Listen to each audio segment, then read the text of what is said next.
नमस्कार दोस्तों, आप सबों का एक बार फिर से एम्बिशन क्लासेस में स्वागत है।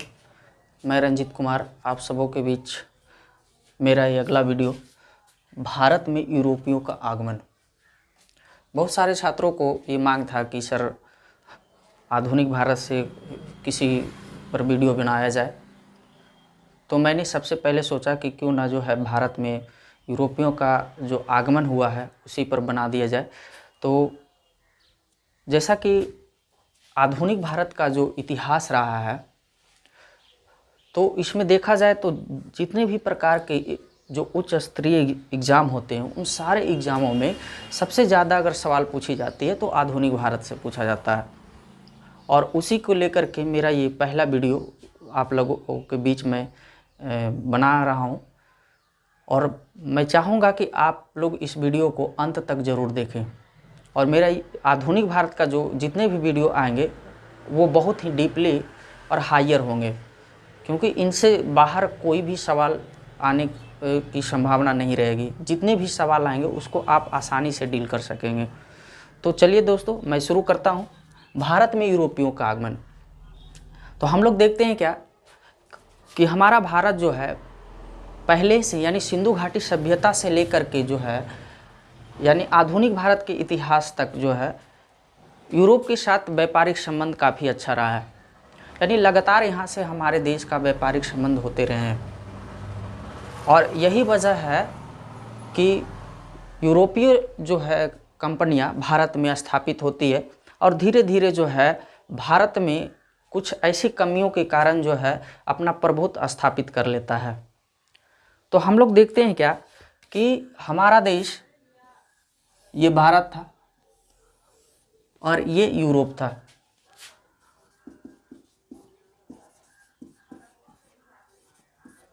हुआ क्या कि जिस समय हमारा देश में मध्यकालीन भारत था और यूरोप में 15वीं से 16वीं शताब्दी में यहाँ पुनर्जागरण की काल चल रही थी, एक नई औद्योगिक क्रांति का उदय हुआ था। तो हमारा देश से भारत का यूरोप जो है व्यापारिक संबंध पुराना रहा था।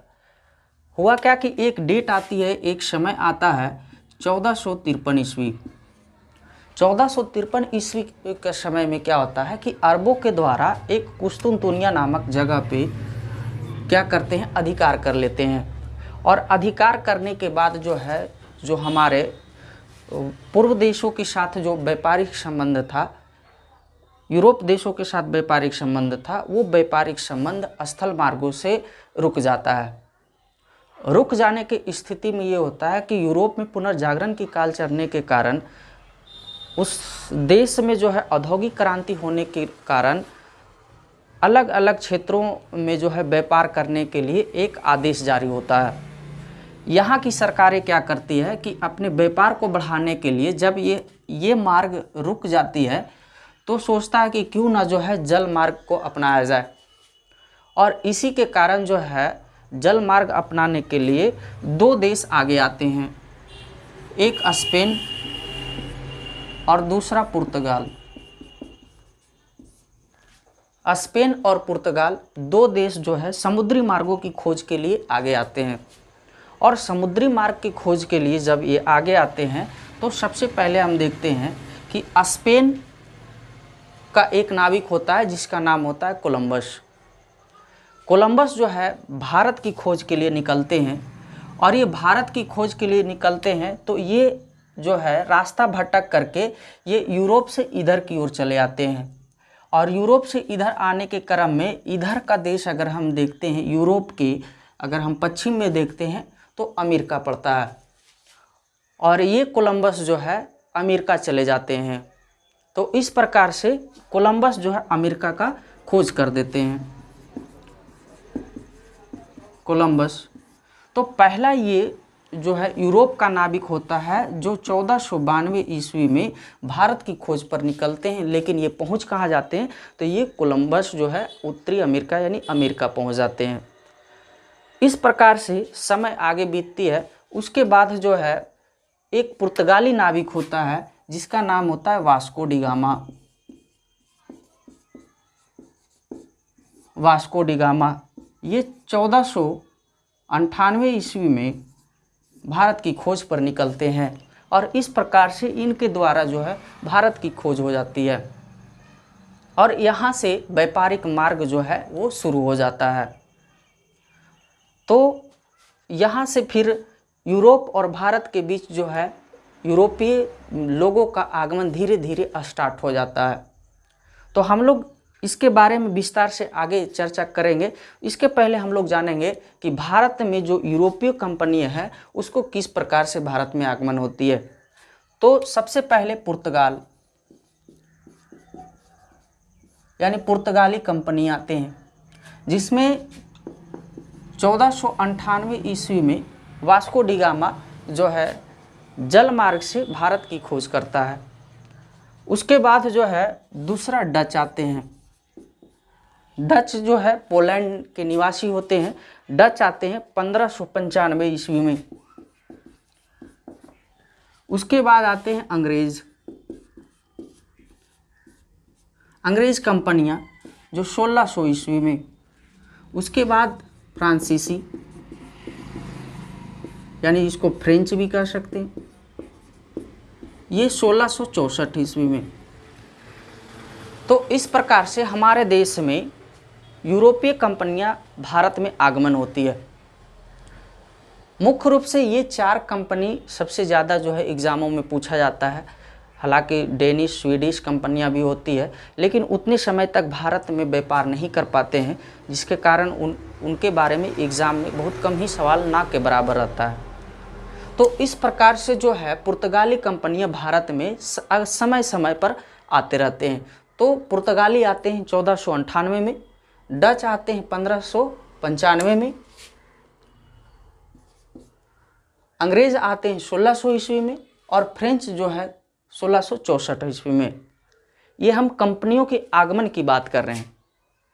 उसके बाद हम लोग देखते हैं क्या कि भारत में यूरोपीय कंपनी की स्थापना। भारत में यूरोपीय कंपनी की स्थापना किस प्रकार से होती है और वे कहाँ कहाँ अपनी कंपनी को स्थापित करते हैं। तो सबसे पहले हम लोग देखते हैं पुर्तगाली। तो यूरोप में जो है होता क्या है कि जितने भी पूर्वी देशों के साथ व्यापार किया जाता था उसका एक नाम दे दिया था ईस्ट इंडिया पुर्तगाली, east India company, east India French, इस प्रकार से नाम होता था।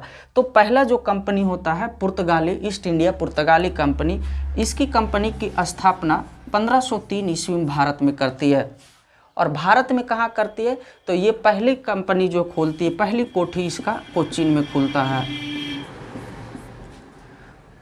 तो पुर्तगाली के द्वारा या पुर्तगीज, कहीं कहीं एग्जाम में सवाल पुर्तगीज भी दिया रहता है। कुछ छात्रों को जो है दिक्कत हो जाती है कि पुर्तगीज कहा किस हो जाता है, तो पुर्तगीज जो है पुर्तगालियों को ही कहा जाता है। तो पुर्तगालियों के द्वारा प्रथम जो है भारत में व्यापारिक कोठी 1503 ईस्वी में कोचीन में खोला गया था। जैसा कि हम देखते हैं कि भारत का जो है निचला हमने मानचित्र लेते हैं।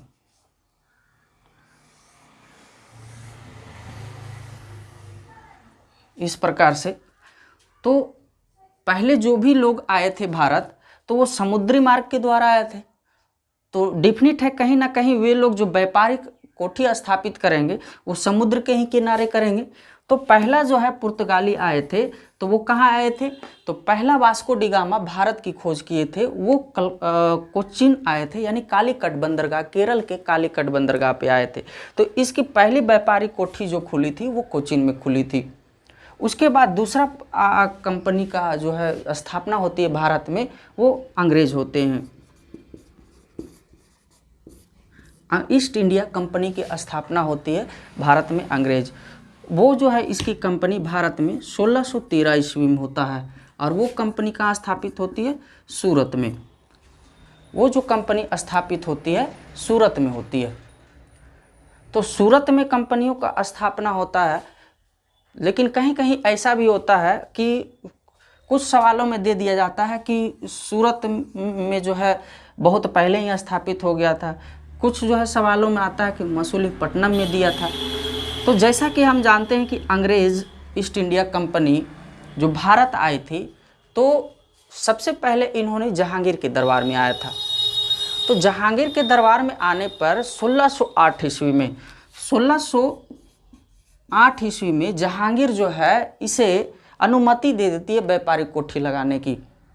तो 1608 ईस्वी में इसका कार्य जो है चलता रहता है सूरत में, लेकिन कुछ कारणों की वजह से इनकी व्यापारिक कोठी पर रोक लग जाती है, और रोक लग जाने के कारण जो है ये जो है अंग्रेज़ चले आते हैं कहाँ, तो मसूलीपट्टनम में।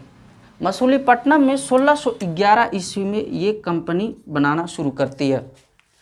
उसके बाद जो है एक अच्छे व्यवहार होने के कारण जो है अंग्रेज़ों के द्वारा फिर से ये 1613 ईस्वी में इसकी सूरत में कंपनी जो है बन जाती है। और सूरत में जब कंपनी इसकी तैयार हो जाती है तो 1613 ईस्वी में इसकी कंपनी सूरत में स्थापित हो जाता है। तो कई किताबों में ऐसा देखने को मिलता है कि भारत में जो है अंग्रेज़ों के द्वारा प्रथम व्यापारिक कोठी कहाँ खोली गई थी, तो सूरत में। 1608 ईस्वी में इसे जहांगीर के द्वारा आज्ञा पत्र मिल जाता है, और आज्ञा पत्र मिलने के बाद जब ये कंपनी वहाँ बनाना शुरू करता है, लेकिन इसके कुछ समय बाद जो है भारत के शासक से कुछ मनमुटाव हो जाने के कारण यहाँ कंपनी बनाने पर रोक लगा देता है। इसलिए अंग्रेज़ जो है 1611 ईस्वी में कहाँ पहुँच जाते हैं, मसूलीपट्टनम में पहुँच जाते हैं। तो मसूलीपट्टनम में जो है इसकी कंपनी जो है बन नहीं पाती है। तो 1613 ईस्वी में ये सूरत आ जाते हैं, और सूरत में इन्होंने प्रथम अस्थाई कंपनी की स्थापना, अस्थाई कोठी की स्थापना करता है। तो सवाल यहाँ से आती है कि अंग्रेज़ों ने अपनी प्रथम अस्थाई व्यापारिक कोठी कहाँ खोली थी, तो सूरत में खोला था। उसके बाद हम लोग देखते हैं क्या कि इसके पहले डच आते हैं, और डच जो है 1605 ईस्वी में ये अपना कंपनी जो है कहाँ लगाता है, मसूलीपट्टनम में। मसूलीपट्टनम या मछलीपट्टनम भी इसको कहा जाता है। तो मसूलीपट्टनम में ये अपना व्यापारिक कोठी स्थापित करते हैं। उसके बाद अंत में आता है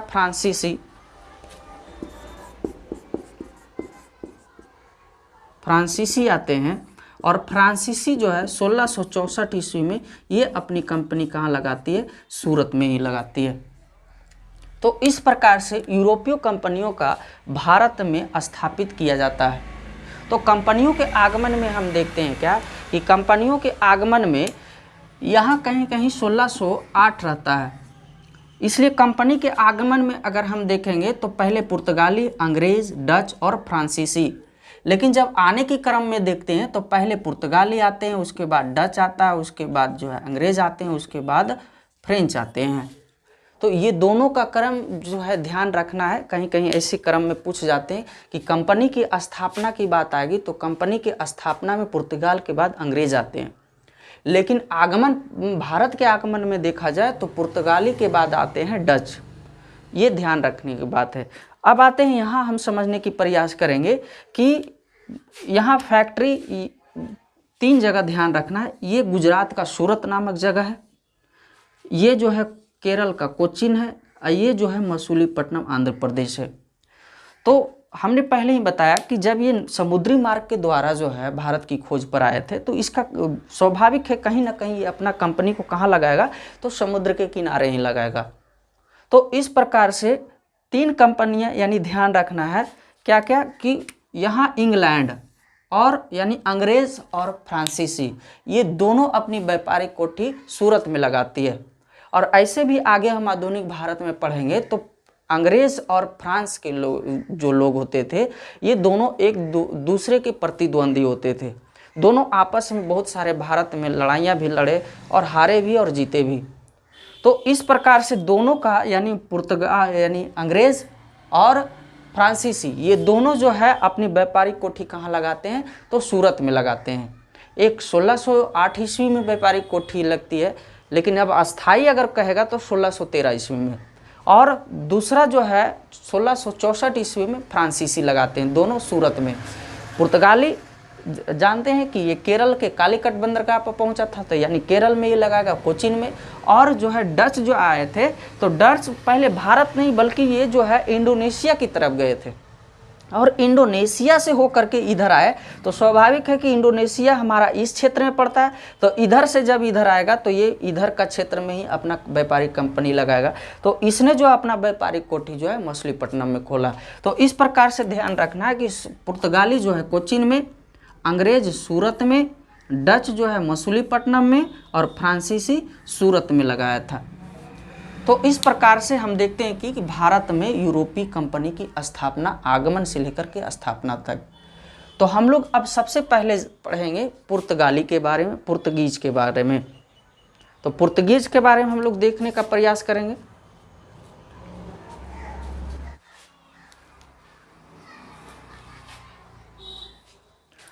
तो चलिए दोस्तों, हम लोग फिर से जानने का प्रयास करेंगे। पहला पुर्तगाली, यानी भारत में पुर्तगालियों का आगमन किस प्रकार से होगा उसके बारे में हम लोग जानेंगे। तो हमने अभी बताया था कि यह हमारा भारत का निचला भाग है, यह गुजरात में यहाँ सूरत है, यहाँ जो है कोचीन है और यहाँ मछलीपट्टनम। तो हमने बताया था क्या कि अंग्रेज और फ्रांसीसी ये दोनों अपनी व्यापारिक कोठी कहाँ खोली थी? सूरत में खोली थी। और जब डच आए थे तो डच जो है पहले इंडोनेशिया की तरफ चले गए थे, उसके बाद भारत आए थे तो इसलिए अपनी व्यापारिक कोठी मछलीपट्टनम में खोला। उसके बाद पुर्तगाली आए थे तो पुर्तगाली सबसे पहले अपना व्यापारिक कोठी कोचीन में खोले थे। तो अगर पुर्तगाली की बात करते हैं तो हमने सबसे पहले पढ़ा था क्या? Vasco D gamma. Vasco D gamma ये 1498 ईस्वी में भारत की खोज पर निकलते हैं। तो हमने बताया था कि शुरुआती में कि जब 16वीं सदी में यूरोप में नई औद्योगिक क्रांति आई थी, पुनर्जागरण हुआ था, तो इसके लिए वहाँ के पोप ने, जिसका नाम था अलेक्जेंडर V, तो अलेक्जेंडर V ने क्या किए थे कि उन्होंने एक आदेश पत्र जारी किया था और आदेश पत्र जारी कर करके कहा था कि आप जाएं और पूर्वी भारत के साथ व्यापार के लिए एक समुद्री मार्ग की खोज करें। और उस आदेश को कहा गया था पापल बुल। आदेश क्या का नाम क्या था? Papal bull. ये कई एग्जाम में पूछा जा चुका है कि जब समुद्री मार्ग की खोज किया जा रहा था तो उस समय जो है यूरोप के पोप ने कौन सा आदेश जारी किया था? तो पापल बुल नाम का एक आदेश जारी किया था। और इस आदेश के तहत जो है स्पेन और पुर्तगाल जो है अपना समुद्री मार्ग खोजने का बीड़ा उठाया था। तो इस प्रकार पहला जो है यात्री आए थे कौन? कोलंबस तो अमेरिका की तरफ चले गए, लेकिन वास्को डी गामा भारत की खोज किए। तो यहाँ से हम देखते हैं क्या कि यहाँ जो है एक महादेश पड़ता है और उस महादेश का नाम क्या है? अफ्रीका। अफ्रीका है। और इस प्रकार से यहाँ से वो निकले, पुर्तगाल से निकले और यहाँ से होते हुए ये दक्षिण अफ्रीका है। अफ्रीका महादेश का सबसे निचला देश जो है वो दक्षिण अफ्रीका है। यहाँ पर क्या है? Cape of Good Hope. Cape of Good hope.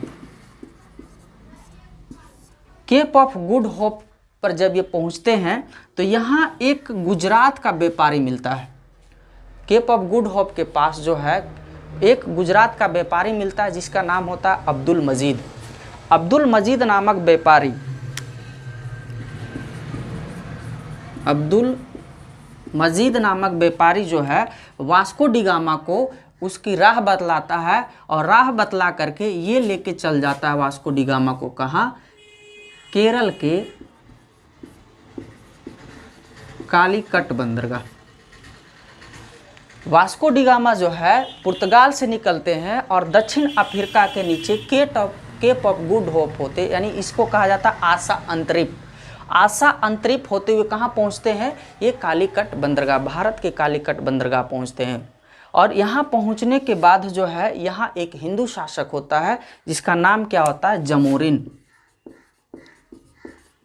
इसका नाम क्या होता है? जमोरिन। तो हिंदू शासक जमोरिन के द्वारा जो है वास्को डी गामा का जो है स्वागत किया जाता है। और स्वागत करने के बाद जो है भारत में मसालों का व्यापार वास्को डी गामा करते हैं और ये फिर वापस अपने देश लौट जाते हैं। और वहाँ लौटने के बाद जो है ये उस मसाले को यानी खास करके काली मिर्च ज़्यादा जो है यहाँ व्यापार करते हैं और उस मसाले को वहाँ यूरोप में लगभग 60 गुना दामों में वो बेचते हैं। यानी 60 गुना के दामों में वो बेच करके मुनाफा कमाता है। इससे जो है पुर्तगाल सरकार को बहुत ज़्यादा फायदा होती है। तो इस प्रकार से यूरोप देश में व्यापार की जो है गुंजाइश जो होती है वो भारत के लिए बहुत ज़्यादा बढ़ जाती है। तो इस प्रकार से जो है फिर से 1500 ईस्वी में यानी वास्को डी गामा 1498 ईस्वी में आते हैं। कहाँ आते हैं? केरल के कालीकट बंदरगाह।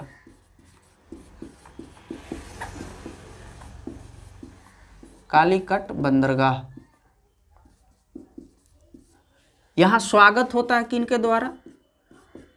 स्वागत होता है जमोरिन, एक हिंदू शासक होते हैं जमोरिन।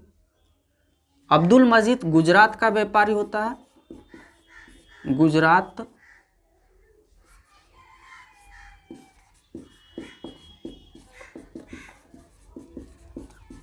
गुजरात का व्यापारी अब्दुल मजीद से ये भेंट करते हैं। ठीक है। उसके बाद जो है ये कहाँ केप ऑफ गुड होते हुए भारत पहुँचते हैं। भारत पहुँचने के बाद ये जो है मसालों का व्यापार करते हैं, 60 गुना दामों में बेचते हैं। उसके बाद आता है 1500 ईस्वी में। 1500 ईस्वी में फिर से पुर्तगाल का एक और नाविक आते हैं और वो 2 जहाजी बेड़े लेकर के भारत आते हैं जिसका नाम होता है Alvarez Cabral. Alvarez Cabral. Alvarez Cabral नामक व्यक्ति 1502 ईस्वी में भारत आते हैं और ये भारत के साथ व्यापार करते हैं। व्यापार करने के बाद ये चले जाते हैं। उसके बाद फिर से 1502 ईस्वी में फिर से वास्को डी गामा भारत आते हैं। भारत आने के बाद जो है ये कुछ समय तक भारत में व्यापार करते हैं और फिर समय आता है कब? 1503 ईस्वी। और 1503 ईस्वी के समय में भारत में पहली बार पुर्तगालियों का व्यापारिक कोठी स्थापित हो जाता है। 1503 ईस्वी में व्यापारिक कोठी जो है ये भारत में स्थापित करता है। उसके बाद 1505 ईस्वी में दूसरी व्यापारिक कोठी ये कुन्नूर में स्थापित करते हैं। कुन्नूर में दूसरी व्यापारिक कोठी ये स्थापित करता है। तो इस प्रकार से यहाँ से सवालें बनेगी कि वास्को डी गामा दूसरी बार भारत कब आते हैं? तो वास्को डी गामा दूसरी बार भारत 1502 ईस्वी में आते हैं। उसके बाद पुर्तगालियों की पहली व्यापारिक कोठी कहाँ खोलती है? कोचीन में 1503 ईस्वी में और दूसरी जो है 1505 ईस्वी में। इस प्रकार से पुर्तगालियों का दूसरी व्यापारिक कोठी स्थापित हो जाता है। यहाँ से जब व्यापार में मुनाफा जब ज़्यादा होने लगता है तो पुर्तगाली सरकार जो है भारत के लिए एक वाइसराय बनाकर भेजता है। तो इस प्रकार से भारत में पहली बार जो है पुर्तगालियों के द्वारा वाइसराय बनकर भेजा जाता है और पहला वाइसराय आता है फ्रांसिस्को दी अल्मेडा। पहला वाइसराय कौन आते हैं? Francisco de Almeida. और फ्रांसिस्को दी अल्मेडा जब 1505 से 1509 ईस्वी में ये भारत में रहते हैं और भारत में आने के बाद ये सबसे पहला काम ये करते हैं कि भारत पर प्रभुत्व जमाने के लिए, भारत पर अपना अधिकार जमाने के लिए ये जो समुद्र मार्ग होते हैं उस समुद्र मार्ग पर जो है एक नीति अपनाती है जिसे शांत जल नीति या ब्लू वाटर पॉलिसी कहा जाता है। ठीक है, तो इसे हम लिख देते हैं।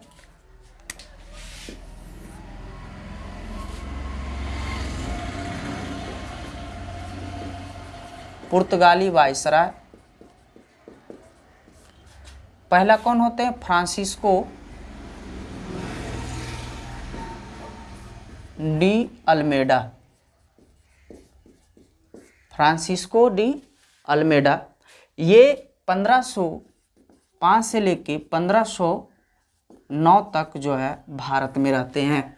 और भारत में आने के बाद जो है भारत में अपना प्रभुत्व स्थापित करने के लिए समुद्रिक नीति का एक योजना बनाता है, जो क्या कहलाता है, ब्लू वाटर पॉलिसी कहलाता है। Blue water policy, blue water policy या शांत जल की नीति, शांत जल की नीति, शांत जल की ये नीति अपनाते हैं। यहाँ से जो भी व्यक्ति जो है यहाँ से व्यापार करेगा उसे इस वाटर पॉलिसी के तहत उसे टैक्स देना पड़ेगा। तो इस प्रकार से जो है ये अपना वायसराय के कार्यकाल में ये कार्य करते हैं। इसके बाद जो है दूसरी बार जो है 1509 ईस्वी में अल्फांसो दी अल्बुकर्क, दूसरा वायसराय अल्फांसो डी अल्बुकर्क, ये जो है 1509 ईस्वी में 1509 ईस्वी में अगला पुर्तगाली वायसराय बन के भारत आते हैं और ये जो है 1515 तक भारत में रहते हैं। और इसे कहा जाता है कि पुर्तगालियों का वास्तविक संस्थापक, यानी भारत में पुर्तगालियों का वास्तविक संस्थापक अल्फांसो दी अल्बुकर्क को कहा जाता है, जो पुर्तगालियों का दूसरा वायसराय रहता है। ये आते ही सबसे पहले जो पुर्तगाली का पहला वायसराय होते हैं फ्रांसिस्को डी अल्मेडा, उसकी जो ब्लू वाटर पॉलिसी होती है उस ब्लू वाटर पॉलिसी को ये बंद करा देता है। और ब्लू वाटर पॉलिसी को बंद करा करके ये अपनी नीति को चलाता है। और 1510 ईस्वी में ये क्या करते हैं कि 1510 ईस्वी में बीजापुर का एक शासक होते हैं जिसका नाम होता है यूसुफ आदिल शाह। यूसुफ आदिल शाह पर ये आक्रमण कर देते हैं और आक्रमण करके 1510 ईस्वी में गोवा को यूसुफ आदिल शाह से छीन लेता है और अपना जो है व्यापारिक स्थापित गोवा में कर देते हैं। इस प्रकार से अपना प्रभुत्व जब ये इनका ज़्यादा बढ़ जाता है तो विजयनगर साम्राज्य के एक शासक होते हैं कृष्णदेव राय। कृष्णदेव राय जो हैं वो भटकल में, कृष्णदेव राय भटकल में एक दुर्ग बनाने की आज्ञा दे देते हैं। इसलिए इनकी नीति भारत में पुर्तगालियों का इतनी अच्छी रही जिसके कारण इसे भारत में पुर्तगालियों का जो है वायसराय, एक अच्छे वायसराय और वास्तविक संस्थापक के तौर पे जाना जाता है। और इसकी मृत्यु जो है गोवा में ही हो जाता है और इनको गोवा में ही दफना दिया जाता है। तो 1515 ईस्वी में, यानी इनकी मृत्यु कब होती है, 1515 ईस्वी में इनकी मृत्यु हो जाती है और 1515 में इनको गोवा में दफना दिया जाता है। तो इस प्रकार से भारत में पहले पुर्तगालियों का कब्र किसका मिलता है, तो वो अल्फांसो दी अल्बुकर्क का पुर्तगालियों का ये पहला कब्र होता है। उसके बाद बहुत लंबे समय अंतराल बीतने के बाद फिर से 1524 ईस्वी में तीसरी बार वास्को डी गामा भारत आते हैं। तो इस प्रकार अगला वायसराय आते हैं वास्को डी गामा।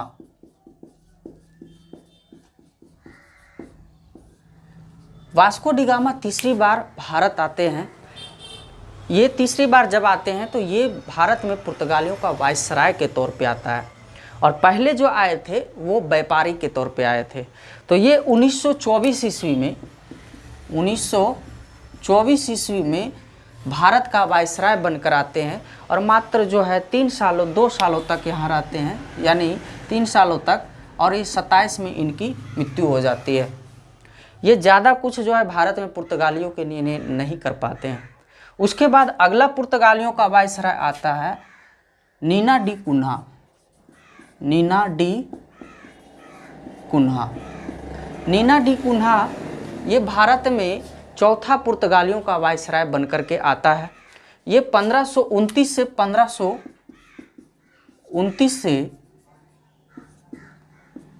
1538 तक जो है ये भारत में वायसराय के तौर पे कार्यकाल करता है।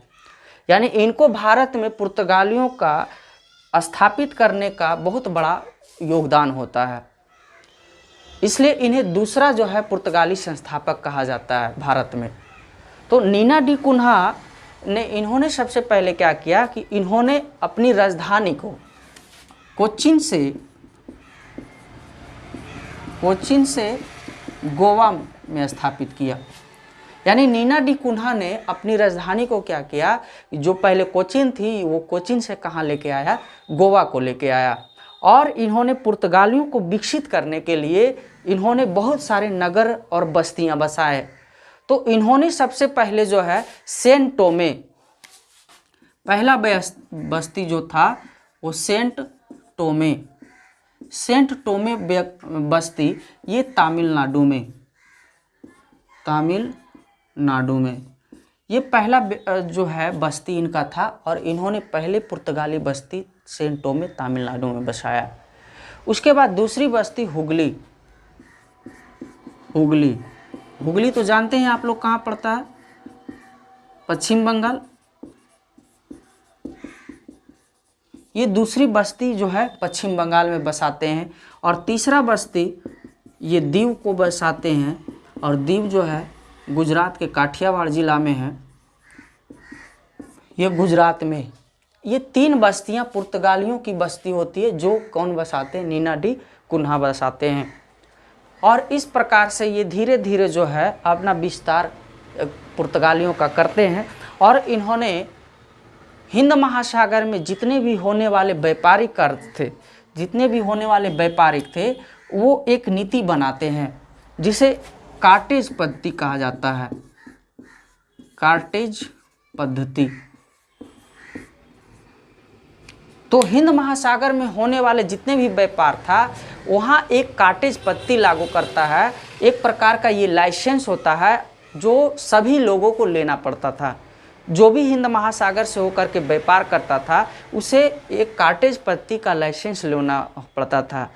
कहा भी जाता है कि अकबर जो है, जब वो समुद्री मार्ग से व्यापार कर रहे थे, तो समुद्री मार्ग के व्यापार करने के कारण ये कार्टेज पद्धति का लाइसेंस अकबर को भी लेना पड़ा था। तो इस प्रकार से आज का क्लास हम यहीं तक स्टॉप करते हैं। पुर्तगालियों से जो भी और भी बचे टॉपिक हैं, इसको अगले वीडियो में हम पूरा करने का प्रयास करेंगे। मुझे आशा उम्मीद है कि आप लोगों को ये वीडियो बहुत पसंद आया होगा। मैं चाहता हूं कि आप सभी साथियों को इस वीडियो को ज़्यादा से ज़्यादा शेयर करें, ज़्यादा से ज़्यादा लोगों तक पहुंचाने का काम करें, और हमारे एम्बिशन क्लासेस नरहट को सब्सक्राइब करें, शेयर करें। धन्यवाद।